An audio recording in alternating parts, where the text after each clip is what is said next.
Dios bendiga, hermanos. Bienvenidos a un segmento más de Meditaciones y Befi, fortalecidos en el Señor y en el poder de su fuerza. Estamos ahora iniciando una semana más. Estamos a punto también de llegar a los 100 segmentos de meditación. Ya llevamos varios días en esta cuarentena, pero le damos gracias a Dios, ¿verdad? En todo tiempo hay que dar gracias a Dios en todo momento. En esta semana voy a iniciar una nueva serie corta de mensajes basados en un tema de la palabra de Dios. Ya he llevado con ustedes el tema de la piedad. También la semana pasada miramos las tres gracias de Dios. Y hoy quiero mirar con ustedes la naturaleza divina. ¿Cómo podemos ser participantes de la naturaleza divina? Y hay una, yo le pudiera llamar fórmula que Pedro nos dice en el libro de Segunda de Pedro 1, en la cual nos habla cómo nosotros podemos aprovechar el hecho de que ahora como hijos de Dios, nacidos de Dios, regenerados espiritualmente, podemos participar de la naturaleza divina y cuáles son esos ingredientes en esa fórmula para participar. Entonces vamos a leer ahí segunda de Pedro, disculpen, 1 del 3 en adelante. Dice así la palabra de Dios. Como todas las cosas que pertenecen a la vida y a la piedad nos han sido dadas por su divino poder, mediante el conocimiento de aquel que nos llamó por su gloria y excelencia, por medio de las cuales nos ha dado preciosas y grandísimas promesas, para que por ellas llegaseis a ser participantes de la naturaleza divina, habiendo huido de la corrupción que hay en el mundo a causa de la concupiscencia. Vosotros también, poniendo toda diligencia, por esto mismo añadid a vuestra fe virtud, a la virtud conocimiento, al conocimiento dominio propio, al dominio propio paciencia, a la paciencia piedad, a la piedad afecto fraternal y al afecto fraternal amor. Porque si estas cosas están en vosotros y abundan, no os dejarán estar ociosos ni sin fruto en cuanto al conocimiento de nuestro Señor Jesucristo. Hermanos, en este pasaje el apóstol Pedro está escribiendo a la iglesia. Está escribiendo a cristianos nuevos, nacidos, regenerados en Dios, nacidos en el Espíritu, que habían recibido a Cristo como su Salvador. Y nos está enseñando la manera en la que nosotros podemos participar de la naturaleza divina, la manera en la que podemos ser o cumplir este propósito que Dios ha preparado para nosotros, al cual nos llamó por su gloria y excelencia.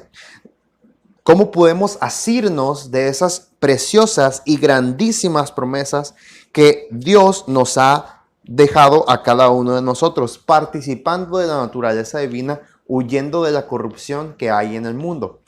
A Pedro nos está diciendo, en primer lugar, debes de entender que Dios nos ha dado preciosas promesas, nos ha dado grandísimas promesas para cada uno de los cristianos. Y si tú y yo queremos disfrutar de esas promesas, debemos entender que hay que separarnos de las cosas de este mundo. Pedro dice, habiendo huido. En otro tiempo dice, tú y yo participábamos de las concupiscencias de este mundo. Participábamos de este mundo, de toda la corrupción que hay en el mundo. Pero ahora hemos huido de eso y las cosas ahora se supone que deben de ser diferentes. Tú y yo como cristianos no debemos de vivir como vivíamos antes en el mundo. No debemos de hacer las cosas que en el mundo se hacen. No debemos de pensar como el mundo piensa. No debemos de vivir como el mundo vive, ni actuar como el mundo actúa. Nosotros debemos de ser diferentes. Dice, nosotros huimos de allá. Entonces no tiene caso que el cristiano se llame a sí mismo cristiano, que intente a vivir una vida de apariencia cuando en realidad le gusta y sigue viviendo en el mundo. Se supone que debe haber una diferencia. Se supone que eso ya quedó atrás. Se supone que huimos de eso y ahora todo debe de ser diferente. Para tomar esas promesas, primero necesitamos o tuvimos que haber tomado la decisión de dejar el mundo atrás. Y dejar el mundo atrás inicia cuando nosotros aceptamos a Cristo como nuestro Salvador. Cuando tú y yo tomamos esa decisión, estamos diciendo al mundo no y estamos diciendo a Cristo sí. Estamos diciéndole a Cristo, Señor, el mundo está ahí, pero yo quiero ser como tú, quiero pensar como tú, quiero ser como tú. Y entonces Pedro nos está diciendo, para que tu vida y mi vida marque esa diferencia en comparación con el mundo, para que tu vida y mi vida marque esa diferencia contra la concupiscencia. Y concupiscencia quiere decir todo ese deseo pecaminoso, todo ese deseo que nos provoca a nosotros a pecar. Es una palabra un tanto común en el Nuevo Testamento y se refiere a eso, a los deseos pecaminosos de la carne, que nos hacen caer en pecado y que nos atraiga el pecado. Dice, en lugar de seguir esos deseos pecaminosos, debes de hacer algo bien importante. Dice Pedro en el versículo 5, vosotros también poniendo toda diligencia. Entonces Pedro nos está diciendo, mira, allá el mundo está tras la concupiscencia, está tras la corrupción, pero tú, en lugar de hacer eso, tienes que hacer algo, tienes que ser diligente en lo que te voy a decir, en añadir a tu fe, en procurar, en necesitar hacer esto de una manera diligente. ¿Y qué quiere decir diligencia, hermano? Quiere decir con responsabilidad, con prontitud, con urgencia. Quiere decir prioridad. Algo que es necesario. Algo con lo cual no se puede continuar. Algo con lo cual no podemos seguir. Debes de ser diligente en esto. Y Pedro está diciendo a los cristianos, vosotros también poniendo toda diligencia, con toda diligencia. Y empieza a decir esta fórmula o estos ingredientes. Dice, añadid a vuestra fe virtud, a la virtud conocimiento, al conocimiento dominio propio, al dominio propio paciencia, a la paciencia piedad, a la piedad afecto fraternal y al afecto fraternal amor. Todo eso debemos de procurar con diligencia, estarlo añadiendo a nuestra vida.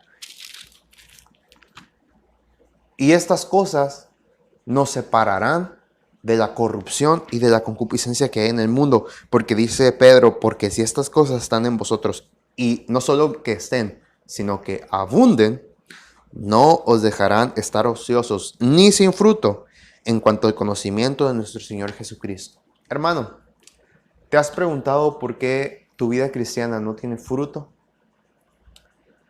¿Por qué a veces no puedes cosechar o recibir bendiciones?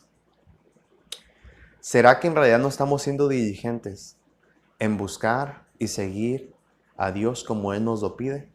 ¿Será que hemos estado ociosos en nuestra vida cristiana? Pedro está diciendo que debe haber una diferencia entre el cristiano y el mundano.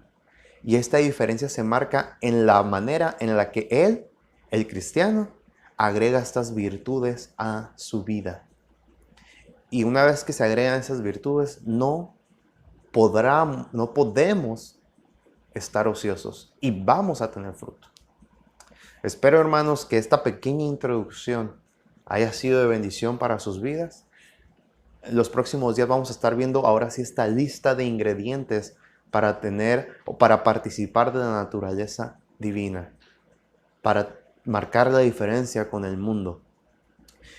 Dios les bendiga y nos estamos viendo con la ayuda de Dios.